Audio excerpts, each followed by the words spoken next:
Herodes o Grande governou a Judéia à época do nascimento de Cristo. Na história e na Bíblia, ele é tido como o ditador homicida que tentou assassinar o menino Jesus e que ordenou a morte de seus próprios familiares. Mas a reputação cruel de Herodes ofuscou seu legado como um construtor visionário. Ele arquitetou um dos mais ambiciosos projetos de construção da Terra Sagrada. Herodes deixou um legado em pedra que sobrevive até os dias de hoje, e agora nós iremos investigá-lo. De Massada, onde uma fortaleza desafia a gravidade pendendo de um rochedo íngreme, a Cesareia, onde Herodes construiu o primeiro porto artificial do mundo. Do Heródion, onde uma montanha esconde um palácio fortificado, ao Monte do Templo em Jerusalém, na época a maior estrutura do planeta. Nossos investigadores irão desvendar como essas obras foram erguidas. Como construíram isso lá em cima? E revelarão a escala, a ousadia e a inovação destas incríveis façanhas da engenharia. Esse é o mundo perdido de Herodes, o Grande.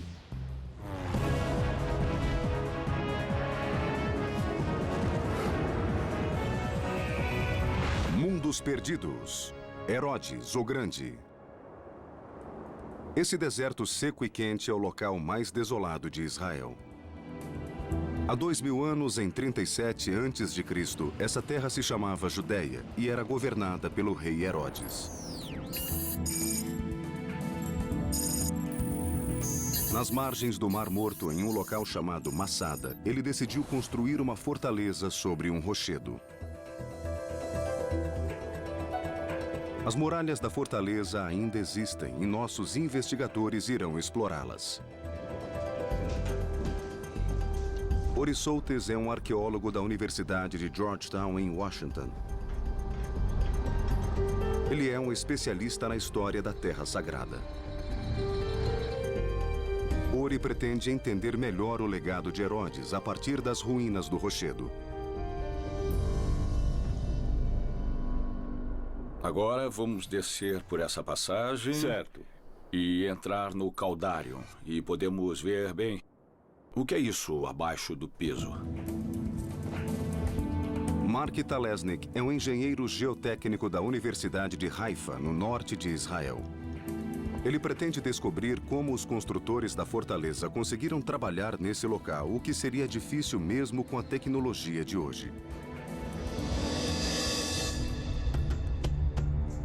A fortaleza está situada em um platô 457 metros acima da planície.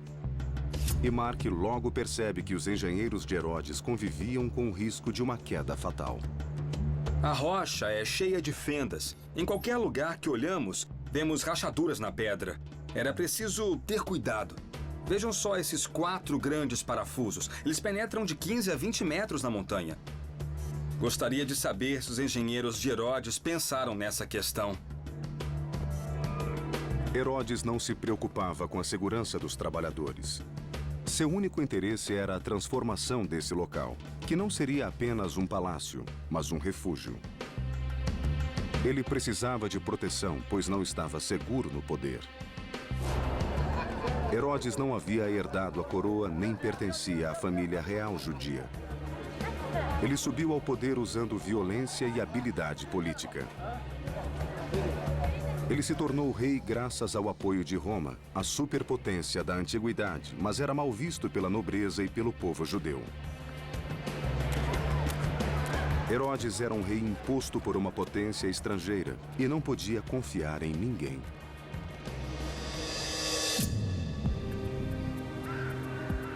Massada era um lugar vital para Herodes, onde ele poderia se refugiar caso houvesse uma revolta. Em Massada não existe água, sombra, comida ou fonte de energia.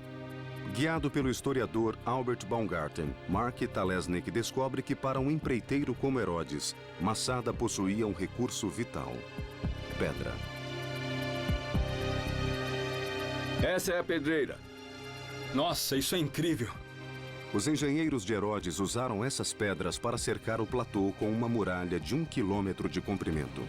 Chamada de casa-mata, era uma muralha especial. Com uma cavidade no meio, possuía duas funções. Baumgarten mostra o interior da construção a Ori Soltis. Então, essa era a parte interior da casa-mata, certo? Temos a muralha externa e a muralha interna. Isso mesmo. Os cômodos podiam servir de habitação, serem usados para armazenagem ou preenchidos com pedra para tornar a muralha mais resistente em determinados pontos. As casamatas eram grandes o bastante para abrigar as tropas de Herodes. Mark percebe que os construtores da fortaleza arriscaram a própria vida. Olhando daqui é realmente difícil de ver, mas eu acredito que não havia qualquer tipo de fundação. É incrível como a construção está próxima da beira do penhasco. Pequenas lascas ajudam a prender as grandes pedras. Eles usavam o que tinham à mão, Isso. não é? É por isso que nós vemos esses pequenos pedaços de pedra que, na verdade, tornam a muralha mais estável. Se tirarmos as pequenas pedras do meio, as pedras maiores não se encaixam direito. Como você faria para assentar essas pedras? Como eu faria isso? Só se fosse muito bem pago ou se tivesse muito medo de Herodes. Herodes aterrorizava todos que o rodeavam e gostava de exibir seu domínio sobre a natureza. Se fazia calor, ele exigia frio. No meio do deserto, no setor norte do rochedo, ele ordenou a construção de um suntuoso complexo de banhos. Então, era aqui que deixaríamos Isso nossas mesmo. roupas. Depois entraríamos nessa sala que era Essa era a sala morna. o tepidário. O tepidário. Na verdade, entraríamos nessa sala e começaríamos aqui na sala fria. As casas de banho eram características dos palácios de Herodes, demonstrando status e riqueza. Nessas paredes podemos ver o que restou da pintura. Agora vamos descer por essa passagem Certo. e entrar no Caldarion. E podemos ver, bom, o que é isso abaixo do piso? O que havia aqui? Muito bem. O que vemos aqui é o sistema de aquecimento da sala mais quente do banho. O ar quente produzido pela fornalha era conduzido por tubos sob o piso e pelas paredes. O sistema permitia que a temperatura da sala fosse controlada. Então isso é genial. Temos as pedras e o material que segura os ladrilhos. Em cima disso temos ladrilhos, gesso e pinturas. Isso temos mesmo. uma série de camadas. Bom, essa é uma edificação que foi projetada e construída com muito cuidado. Isso nos traz uma questão. Sim. O calor vinha da água quente, que vinha do fogo, Certo. que vinha de onde arranjavam combustível para o fogo. a Traziam madeira. a madeira de qualquer lugar onde houvesse madeira para que houvesse fogo para aquecer a Então água. dinheiro não era problema. Dinheiro não era Herodes trazia problema. madeira de onde quer que Isso. fosse. O trabalho escravo era a solução para outro problema: a falta de água. Canais coletavam a água da chuva. Canais foram construídos com o objetivo de direcionar a água para determinados locais Então, e para esses garantir... canais foram Sim, construídos isso por mesmo. Herodes. Podemos ver vegetação dos canais. Quer dizer Isso que mesmo. ainda há umidade aqui. Ainda há umidade aqui. Durante o inverno, a água armazenada em duas piscinas a oeste de Massada era direcionada para cisternas subterrâneas com capacidade de 40 mil metros cúbicos. Então, a água era carregada por escravos até o topo da montanha.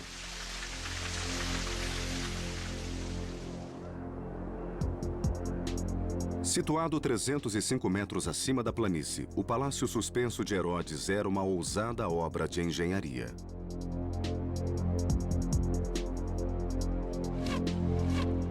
Os níveis inferiores foram construídos em terraços cortados na face norte do rochedo.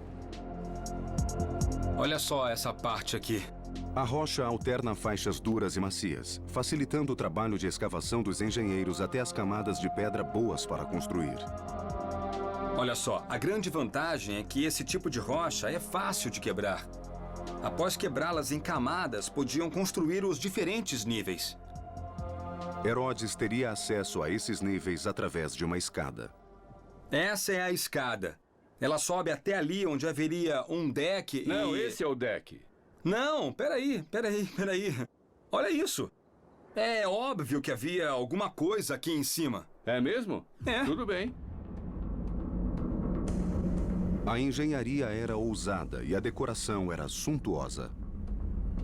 Aqui devemos imaginar que havia uma série de colunas e um telhado cobrindo toda a construção, criando um pórtico coberto onde as pessoas podiam se proteger do sol forte. Ao mesmo tempo, podiam aproveitar a brisa e a fantástica vista.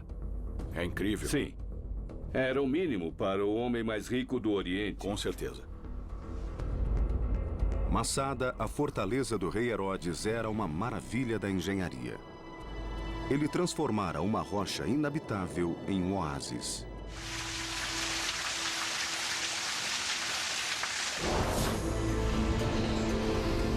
Além do magnífico palácio suspenso, Herodes construiu uma suntuosa casa de banho, tão sofisticada como as de Roma.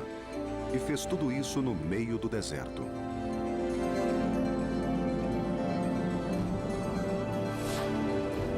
A combinação de luxo e proteção se tornaria a marca registrada de suas obras.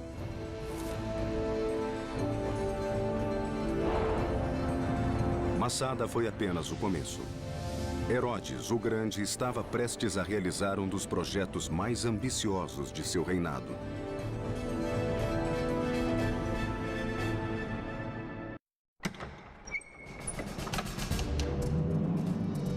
Herodes, o Grande, governou a Judéia como um ditador. Ele impunha o medo e vivia sob o temor de assassinato, traição e revolta. Herodes não confiava em ninguém, preferindo a segurança de tijolos e argamassa. Nossos investigadores presenciaram a grandiosidade da fortaleza de Herodes no topo do Monte Masada. Esse tipo de construção seria sua marca registrada. Herodes construiu nada menos que 11 fortalezas. Agora veremos a mais magnífica de todas, que foi batizada com seu próprio nome, o Heródium. Herodes começou a construí-la no início de seu reinado e levou 3 décadas para finalizá-la. À primeira vista, o local parece ser apenas um vulcão. Mas as aparências enganam. Orissoltes irá explorar os extraordinários segredos dessa montanha. Seu guia é o especialista Marty Freelander. Durante a subida, não há sinal de existência de uma fortificação feita pelo homem. Mas ao chegarem no topo, 750 metros acima do nível do mar, eles descobrem que o morro esconde um vasto palácio. Nossa, isso é incrível, não é mesmo? É fantástico. O Heródium tem 200 metros de diâmetro. Temos essa enorme estrutura circular. Foi simplesmente construída em cima do morro ou o que houve? Ele escolheu um morro comum, próximo ao deserto, e criou sua própria montanha. Nossa! Mark Talesnik é especialista em grandes projetos de deslocamento de terra. Ele quer entender como Herodes transformou esse local. Eu estou aqui para saber como ele fez isso. A primeira questão é descobrir o que é natural e o que foi feito pelo homem. Eu quero saber se podemos subir aqui para visualizar a linha entre a rocha e o cone artificial.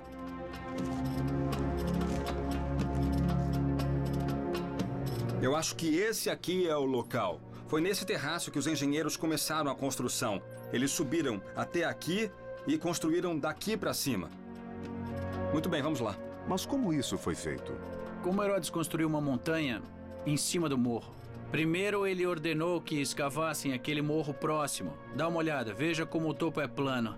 Aquele morro devia ser do mesmo tamanho desse morro aqui. Ele retirou rocha e terra dali e trouxe para o topo dessa montanha. O ego de Herodes era a força motriz do projeto. Ele queria que seu palácio fosse a estrutura mais alta e imponente do deserto. Vamos subir mais um pouco, até o topo. O declive íngreme tinha um propósito de defesa. Seria impossível levar uma arma de cerco até o topo. Tá cada vez mais íngreme. Subimos uns 20 metros. Vamos tentar medir a inclinação aqui. Muito bem, cadê a bolha? Pronto. Mais ou menos 45 graus. Está cada vez mais difícil de subir, da mesma forma que deveria ser no passado.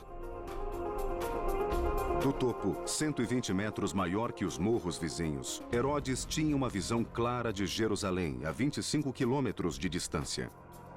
E as pessoas em Jerusalém também poderiam vê-lo.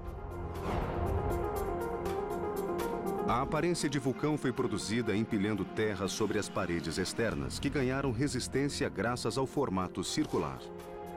Uma segunda muralha contorna a primeira. Era aqui que os guardas patrulhavam, marchando ao redor da fortaleza. Era. Estamos andando entre as duas muralhas? 4 torres marcavam os pontos cardeais. A torre leste era 3 andares mais alta. Era onde ficavam os aposentos de Herodes. Essa é a parte central. Ela tem várias funções, além de ter uma ótima visão. Também é muito fresco lá em cima. Se Herodes quisesse fugir do calor, lá em cima ele teria uma sala com vista e um lugar para se refrescar. Esse era o único local ventilado. Isso mesmo. Ori encontra a passagem que formava a entrada particular de Herodes no palácio e que dava acesso a um jardim interno. Esqueça essas pedras. Esse era o topo de uma escada de 200 degraus. Nossa. Ele entrava por aqui e chegava em grande estilo. Aqui tudo era diferente. Havia plantas e gesso, havia estuque e afrescos. Belos jardins. Os aposentos ficavam aqui. Nesses 2 andares encontrava-se todo o tipo de extravagância. Havia um elaborado complexo de banhos, marca registrada de suas residências. Havia uma sala fria, uma sala morna, uma sauna, um banho turco e uma piscina de imersão. O design dessa sala é notável. Essa era a sala morna, o tepidário. Mas o aspecto mais fascinante está lá em cima, no topo. Está olhando para o primeiro teto em abóbada do mundo ocidental construído por Herodes. Essa é outra prova de que Herodes era um visionário. Ele foi o primeiro a fazer isso e construir uma espécie de céu em miniatura. Ele teve essa ideia que ninguém havia pensado antes. Herodes foi o primeiro. E o topo era aberto. É um óculo, certo? Exatamente. Hoje está fechado, mas era aberto para que a luz entrasse. Muito bonito. E toda a superfície devia ser coberta de afrescos. Todas as imagens. Geishas, sereias. Era uma abóbada do prazer. Essa pode ser a primeira sala em abóbada já construída. É uma prova da ambição e ousadia que Herodes exigia de seus construtores. Mark Talesnik analisa as pedras para entender como essa grande revolução da engenharia foi realizada. Ótimo, ótimo, é incrível. O formato das pedras alinhadas até o topo do óculos é muito interessante, porque tinham que aguentar a compressão em 2 direções. As estruturas de pedra são erguidas graças à compressão, a força de um bloco sobre o outro. No arco, isso ocorre em 2 dimensões. Mas na abóbada, a compressão é exercida sobre todas as pedras, em todas as direções. Seria interessante saber como eles construíram isso. Os romanos usavam formas para construir arcos. Imagino se faziam abóbadas do mesmo jeito. Também podiam usar areia. Podiam fazer uma pilha de areia, colocar as pedras em cima e depois remover a areia. Interessante, isso é fantástico. Para garantir o fornecimento de água, Herodes ordenou a escavação de enormes cisternas. Onde estamos entrando? Bom, estamos entrando na antiga cisterna. Ao longo do ano havia fortes chuvas e a água era armazenada nessa cisterna aqui. Imagino que alguns guardas ficavam aqui embaixo sem ver a luz do sol. Exato. Desculpem, rapazes, mas não era fácil ser um soldado romano. Agora podemos entender a genialidade de Herodes. Se olhar bem, pode ver que há uma linha de água mostrando até onde a cisterna era cheia.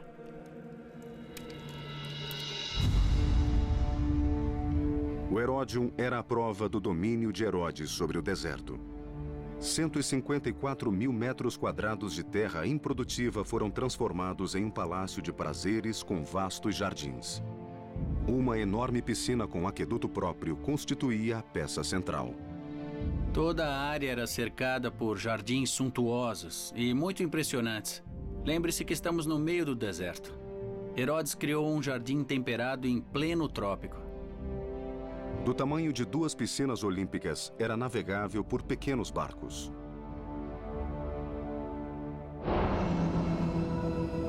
A construção no meio do deserto, parte oásis, parte fortaleza, mostra a visão de mundo de Herodes. Ele era um visionário e possuía riqueza e poder além da imaginação. Mas, acima de tudo, ele precisava exibir esse poder. Ele dominou a natureza e o deserto e construiu um grande reino. Mas sua ambição não tinha limites. Herodes queria competir no palco mundial.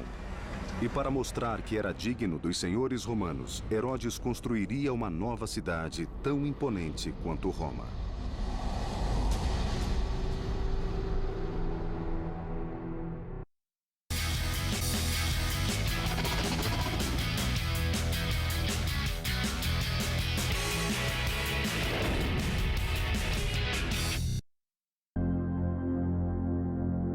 As realizações de Herodes o Grande foram ofuscadas por sua reputação como ditador cruel. Ele tinha obsessão por obras grandiosas. Nossos investigadores viram como a ambição, o ego e a paranoia de Herodes o levaram a criar uma série de magníficas fortalezas. Mas em 28 a.C., um novo projeto eclipsaria todos os outros. A construção de uma nova cidade na costa mediterrânea da Judéia, que incluiria o primeiro porto feito pelo homem. Era a cidade de Cesareia. O engenheiro Mark Talesnik quer descobrir onde ficava o porto de Herodes. Ele é acompanhado pelo arqueólogo Yosef Porev, que estuda a região há mais de 20 anos. O quebra-mar original ficava... O quebra-mar original ficava ali. Era um grande porto com 450 metros de comprimento. Para visualizar a extensão do antigo, é preciso sair para o mar. Estamos agora no local onde ficava a abertura do quebra-mar do porto. Isso é incrível. Então a abertura do quebra-mar ficava ali. Era uma abertura de 35 metros por onde os navios entravam no porto. Sim, havia 2 torres altas que os navios podiam ver à distância. E havia algum farol também? Sim, sim. Os romanos da Baía de Nápoles foram os primeiros a perceber que a cinza vulcânica endurecia quando molhada. Conhecida como pozzolana, foi o primeiro concreto submerso da história e permitiu que Herodes construísse o porto de Cesareia. Arqueólogos descobriram restos de armações de madeira que eram colocadas debaixo d'água e preenchidas com pedras e pozzolana. Quer dizer que eles construíram o porto como um caixão. Sim. No meio do mar. Sim, sim. Eles pegavam caixas de madeira, jogavam as caixas no mar e as enchiam com pedras e concreto para que afundassem em um local determinado. Sim. E repetiam o processo. Sim. Era uma revolucionária obra da engenharia. O primeiro porto marítimo artificial. Mas ninguém previu a ação do mar contra a estrutura. Em poucos anos, a areia invadiu o quebra-mar, formando uma nova faixa de terra. Mas os arquitetos de Herodes encontraram uma utilidade para ela. E construíram um hipódromo para corridas de biga. Aqui ficavam os portões por onde as bigas entravam. Os portões se abriam simultaneamente.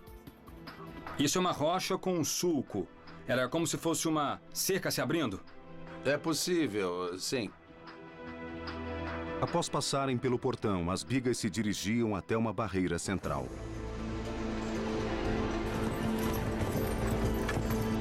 Dali em diante, a corrida consistia de um vale-tudo ao redor de vários circuitos.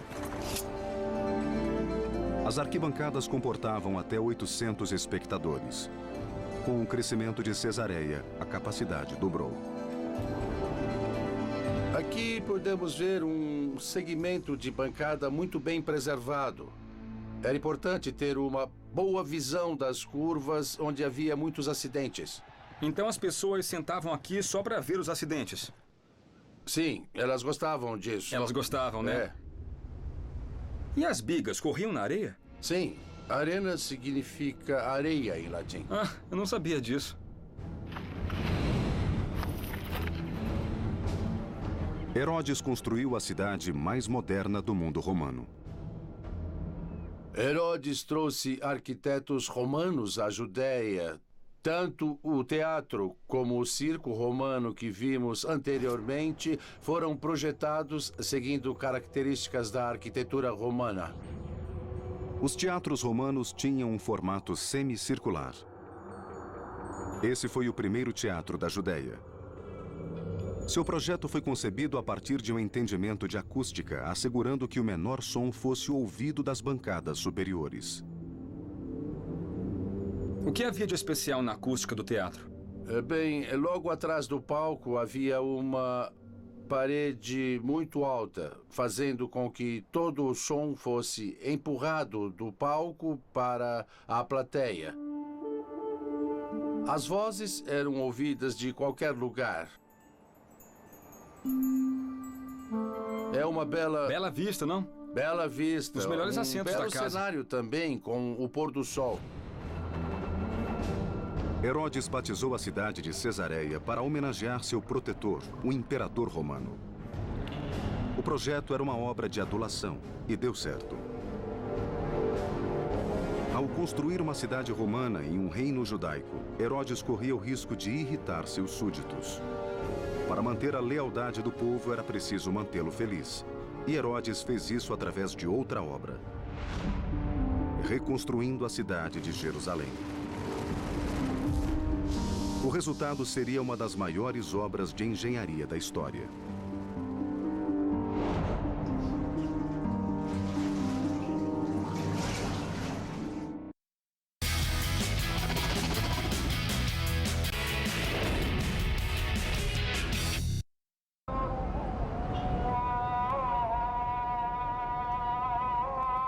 Jerusalém, capital da Terra Sagrada. Em busca do mundo perdido do rei Herodes, nossos investigadores visitam o local onde ele causaria maior impacto.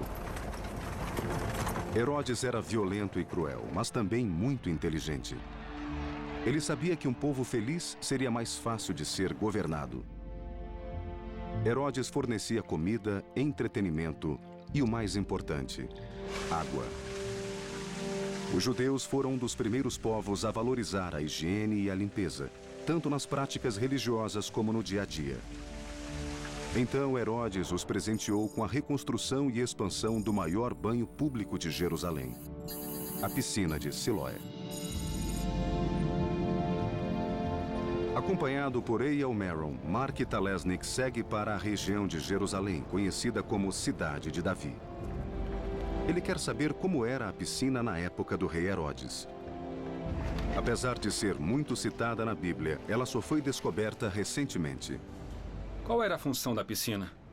Bom, basicamente, a primeira função era fornecer água potável, era a principal utilidade, e também era utilizada para banhos rituais. A cada ano, mais de 150 mil peregrinos vinham ao local para visitar o templo na montanha acima e precisavam de água para os rituais de purificação. Só para você ter uma ideia do tamanho, podemos ver um canto da piscina bem aqui. E o canto oposto fica ali, onde aquelas pessoas estão reunidas. Esse é um lado da piscina com 50 metros de comprimento, então temos o outro lado que tem outros 100 metros aqui naquela direção e formam uma piscina com uma área de aproximadamente 4.000 metros quadrados. É enorme. É muito grande mesmo, isso. Maior que 2 campos de futebol. É, isso mesmo. A água que enchia a piscina vinha da nascente de Gião, a 425 metros de distância. Mark descobre que os engenheiros de Herodes podiam direcionar e controlar o fluxo da água. Isso é incrível. Fantástico. Eu estou sentado em uma falha, uma fratura na rocha. A falha vai até a superfície do solo e os engenheiros, seja lá quem fossem, utilizavam a falha para criar um tipo de desaguadouro. Assim podiam controlar a direção da água para as diferentes regiões e controlar a altura da água na piscina. Podiam fechar uma válvula e enviar a água para outro lugar. Na época de Herodes, a piscina de Siloé teria essa aparência. Esse foi o cenário de uma das histórias mais famosas da Bíblia, a cura do homem cego. Apesar de Jesus ter vivido após o reinado de Herodes, essa era a piscina que ele conhecia e frequentava. Foi nesse local que ocorreu a história da cura do homem cego. É uma ótima história. Quando Herodes subiu ao poder, a água de Jerusalém fluía ao longo de túneis antigos escavados na rocha, passando por uma rede através dos morros ao redor da cidade. A.L. Maron leva Mark Talesnik em um passeio pelo subterrâneo para mostrar as dificuldades enfrentadas pelos construtores da época. Quando o caminho de um aqueduto encontrava um morro, às vezes era mais fácil atravessá-lo do que rodeá-lo. Mas isso não quer dizer que escavar os túneis fosse um trabalho fácil. Estamos entrando em uma seção do túnel onde o teto é muito mais baixo. Observando a rocha que forma o teto, eu posso ver que é construída de sílex ou pederneira, que é uma rocha muito, muito dura. E o que isso significa? É muito mais dura do que a rocha ao redor, que é a arenito. Eu imagino que eles se cansaram de cavar ali em cima e desceram para cá. Mesmo hoje, construtores teriam dificuldade em trabalhar com esse material. Herodes continuou renovando a rede de fornecimento de água de Jerusalém. Seus engenheiros construíram um novo aqueduto para carregar água potável das piscinas de Salomão, perto de Belém. Era conhecido como o Aqueduto Superior. Hoje, pouco resta de sua estrutura.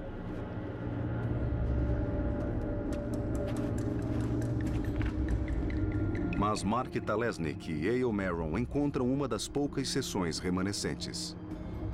Esse é um segmento do aqueduto superior que se manteve intacto por 2000 anos e isso é realmente impressionante. O aqueduto era feito de quê? Bom, ele é feito basicamente de gesso, um gesso hidráulico para impedir que a água vaze pelo sistema. E essa cor cinza é um sinal de que a estrutura foi feita no tempo do rei Herodes. Nessa época, costumavam combinar cinzas com gesso para obter essa cor distinta aqui.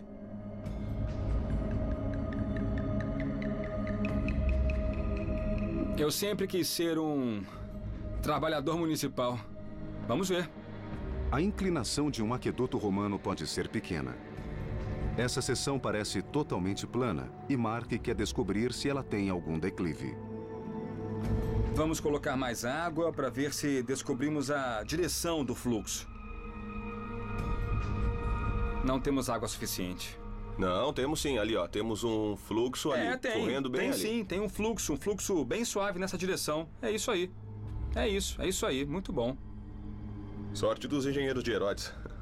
O aqueduto superior de Herodes tinha uma inclinação de apenas 16 metros ao longo de 14 quilômetros de extensão.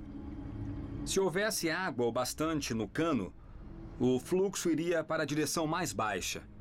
De cima para baixo. É assim que a física funciona. Exato. O aqueduto mais bem preservado de Israel foi construído para abastecer a cidade de Cesareia, construída por Herodes. O arqueólogo Yosef Poref leva Mark Talesnik até a fonte de água. As nascentes de Monte Carmelo, que ficam a 8 quilômetros de distância. A que altura estamos?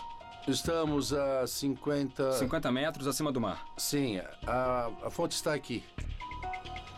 Veja, pode ver a água correndo. Daqui a água era direcionada por canais cobertos. Veja a construção original. Aqui em cima você pode ver o teto triangular que protegia a água de contaminação pois ela era utilizada para beber. Sei. A água enchia essa piscina de armazenamento antes de ser direcionada ao vale para a cidade de Cesareia. Nos últimos 8 quilômetros, um aqueduto elevado carregava água ao longo da costa até a cidade. Era o canal de transporte mais bem construído do país. Mas o projeto arquitetônico mais ambicioso de Herodes ainda estava por vir. Era uma construção em uma escala jamais vista que marcaria Jerusalém até os dias de hoje.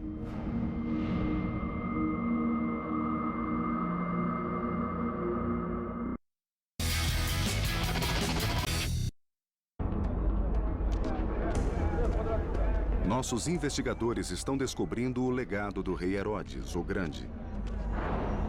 Estruturas monumentais construídas por toda a Judéia durante seus 33 anos de reinado. Naquela época, Herodes se esforçou para agradar seus mestres, os poderosos romanos que haviam lhe concedido o trono da Judéia. Ao mesmo tempo, seus súditos o abominavam. Ele era um rei imposto por uma potência estrangeira.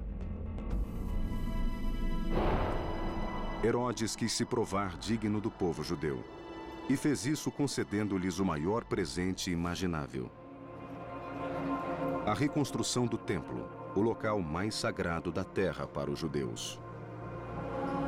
Ori Soates e o historiador Ken Spiro visitam o local. A construção foi destruída há séculos, mas grande parte da muralha permanece de pé. Essa seção é conhecida como Muro das Lamentações. Herodes construiu essa muralha para segregar, que acabou se tornando um local sagrado para o povo judeu ao longo dos séculos. É como se fosse um pedaço do templo, certo? Certo. Ironicamente, o homem que possuía uma relação ambivalente, até mesmo hostil com o povo da Judéia, foi quem construiu o local mais sagrado do mundo para os judeus. É incrível. É realmente muito interessante. O que vemos aqui é apenas um fragmento da obra de Herodes. Para termos uma ideia do tamanho da construção, Mark Talesnik atravessa o vale até o Monte das Oliveiras. Somente a essa distância é possível visualizar a grandiosidade dessa obra. Pronto. É uma bela vista. Hoje, uma mesquita dourada marca o local do Templo de Herodes. Temos uma bela visão daqui. O maior desafio enfrentado por Herodes foi construir uma grande plataforma no topo da montanha. O que ele decidiu fazer de uma maneira sem precedentes no mundo antigo foi construir uma grande muralha ao redor da parte superior da montanha para permitir a terraplenagem do local. Sabe qual era a dimensão disso? Sim, tinha cerca de 500 metros por 300 metros. Quando Herodes terminou o projeto, essa era a maior plataforma artificial do planeta, do tamanho de uns 24 campos de futebol. Herodes reformou e estendeu a plataforma do Monte do Templo. Para sustentar a colossal massa de terra, ele cercou toda a área com uma vasta muralha. Mark Talesnik desce até o canto sudeste para ver como a muralha foi construída. Daqui vemos a altura total da muralha. 30 metros de altura, como um prédio de 10 andares. As pedras têm 1 metro de profundidade. Temos esse efeito de zíper, com pedras travadas e impostas. Enormes pedras convergendo em um canto, formando um zíper. Uma pedra grande, uma pedra pequena. Uma pedra grande, uma pedra pequena. E assim subindo até o topo. O muro era apenas uma parte da estrutura. Para compensar o nível do declive da montanha, os engenheiros de Herodes construíram uma rede de grandes passagens arqueadas.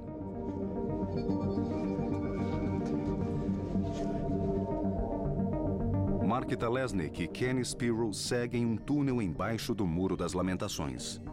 Escondido sob a superfície, encontra-se o mais refinado exemplo da construção em pedra da época de Herodes. É a chave para a construção do Templo do Monte. Se observar as pedras, verá que estão intactas. Veja, quase não há falhas. Parece que acabaram de ser colocadas aqui. Podemos até ver as marcas de cinzel, feitas há 2000 anos pelos pedreiros de Herodes. É uma beleza. Não há sinal de erosão. A junção é perfeita, não há nenhum espaço entre as pedras. Perfeitamente cortadas e assentadas. Olha só isso, magnífico. Parece que foram colocadas ontem. Algumas pedras utilizadas na construção do Muro de Herodes são gigantescas.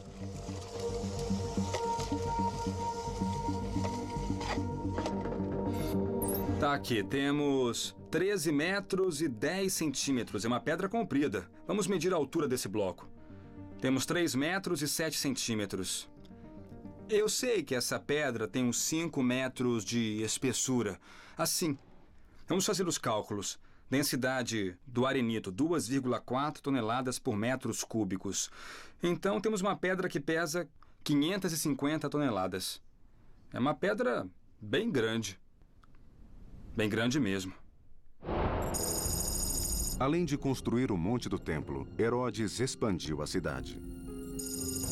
Ele adicionou uma segunda muralha e construiu um palácio longe do bairro judeu, segregando a cidade de Jerusalém. O Palácio de Herodes fica do lado de fora, a oeste da região do Monte do Templo. Herodes era... Em suas obras, ele tinha uma personalidade contrastante. De um lado havia o bairro judeu com o Monte do Templo, e do outro lado havia... O bairro romano. O palácio, sim, o Palácio Real. A fortaleza existe até hoje. Essa é a entrada de uma área que chamamos de cidadela. Certo. Muito do que vemos aqui dentro é anterior à época de Herodes. Herodes garantiu que fosse fortemente protegida. Esse é o fosso, exatamente como Herodes o construiu. É um fosso seco. Aqui, eles faziam uma vala para construir fortificações adicionais. Certo, e essas pedras são Sim, da época de está Herodes, correto. as pedras maiores. Apesar de todo o poder e riqueza, Herodes era consumido pela paranoia. Isso se reflete no projeto das torres da cidadela. E as torres que podemos ver daqui, temos uma torre ali, 2 e 3. O interessante é que as 2 torres maiores estão voltadas para o interior da cidadela. Sim. É irônico, pois deveriam estar voltados para fora. As pessoas dizem que Herodes tinha mais medo dos judeus Certo. do que dos romanos, Certo. o que deve ser verdade. Ele confiava muito menos nos judeus. A intenção era que ninguém duvidasse do poder e da soberania de Herodes ao entrar no complexo de templos. Os judeus entravam pela escadaria sul. Mark descobre que até os degraus tinham um projeto especial. Os engenheiros e arquitetos de Herodes pensavam em tudo. Se observar os degraus, verá que tem tamanhos Sei. diferentes. Temos a distância de 1,5 metros, 1,5 metro, 1,5 metro. Foi projetado assim para que as pessoas refletissem enquanto subissem as escadas e se preparassem antes de entrar no Monte do Templo.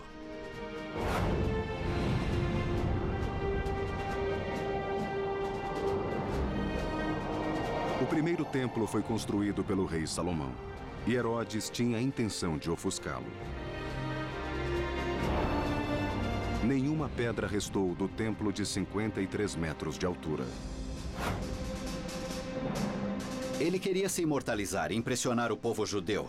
Ele queria que as pessoas olhassem para a construção e se espantassem. Ironicamente, apesar de não ser uma boa pessoa, ele foi um dos poucos a receber o título de o Grande. O Monte do Templo de Herodes era a construção mais importante da Terra Sagrada.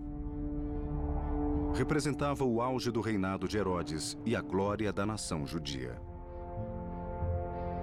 Era a culminação de todas as suas obras.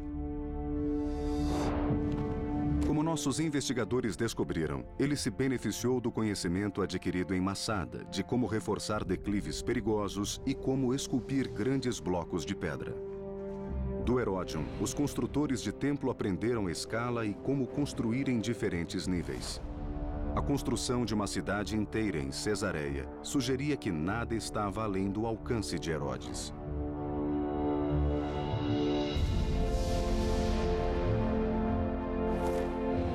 E o Monte do Templo foi a prova final. O rei Herodes sempre será lembrado como um vilão. Cruel, determinado e egocêntrico. Entretanto, foi esse homem com essas características que produziu algumas das mais extraordinárias façanhas da engenharia.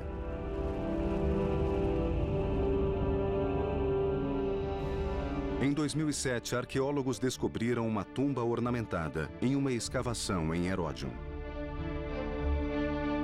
Apesar de não haver nenhuma inscrição, a riqueza e a localização da tumba levam os arqueólogos a acreditar que este seja o local onde Herodes o Grande foi enterrado.